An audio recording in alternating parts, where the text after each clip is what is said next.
రైతు ప్రభుత్వం చాలా గొప్పలు చెప్పుకున్నారు రేవంత్ రెడ్డి గారు.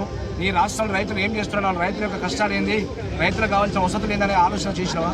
ఇలా ప్యాడీ ప్రొక్యూర్మెంట్ గ్రామాలు అవుతుంటే రైతుల కళ్ళాలకు తీసుకొచ్చి ప్యాడీ ఇప్పుడు దాదాపుగా 15-20 రోజులు కళ్ళాలకు ధాన్యం వస్తే కాంట్రాక్టర్లు రావు, మిల్లర్లు దిగుమతి చేసుకోరు.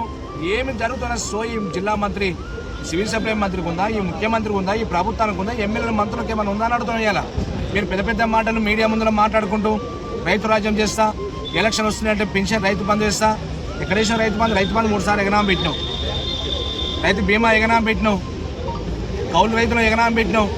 ఇలా ధాన్యం మార్కెట్కి వస్తే నిలువ దోపిడీ చేస్తున్న రైతులని ప్రతి గ్రామానికి ఒక కాంగ్రెస్ పార్టీ కార్యకర్తను పెట్టి మార్కెటింగ్ సెంటర్లో అధికారులు లేకుండా వాళ్ళే రిజిస్టర్ రాసుకోవడం, వాళ్ళే కాంటాలు పెట్టడం, సీరియల్ మెయింటైన్ చేయకుండా కింటాలు 3 కేజీలు 4 కేజీలు తరుగుడు పెట్టడం. ఇక్కడ మన తరుగుడు పెట్టడమే కాకుండా మిల్లు కాడు పోయినాక షార్ట్ వచ్చిందని చెప్పి మళ్ళీ కటింగ్ చేస్తేనే అన్లోడ్ చేస్తామని చెప్పి మిల్లర్లు చెప్పే పద్ధతి. ఆ మిల్లు కాడిపోతే అనేక రకాల ఇబ్బందులు పెట్టి రైతులు రానియకుండా మా మిల్లు దగ్గరికి, రైతు మిల్లు దగ్గర రాకుండా ఏం మాట్లాడకుండానే బయట ఉంచే కటింగ్ పెడితేనే దిస్తారు, లేకపోతే అన్లోడ్ చేయాలని చెప్పి మిల్లర్లు హుకుం జారీ చేసే పడుతుంది. మిల్లర్స్ ఆలోచిస్తే అడిగితే మేమేం చేయాలి, మేము పైన చేయాలని చెప్పి వాళ్ళు చెప్పుకుంటారు. అంటే మీకు పైన కమిషన్ మిల్లు దగ్గర వసూలు చేయాలి, మార్కెట్లో కాంట పెట్టినప్పుడు ఈడ కమిషన్ కావాలి, కాంట పెట్టాలన్నా కూడా కమిషన్ కావాలి, అమ్మాయిలకు ఇచ్చే ఛార్జ్ అయితే అల్ల కమిషన్ కావాలి. టోటల్గా మొత్తం కలిస్తే రైతుల యొక్క రక్తం తాగుతుంది కాంగ్రెస్ పార్టీ కార్యకర్తలు అనేది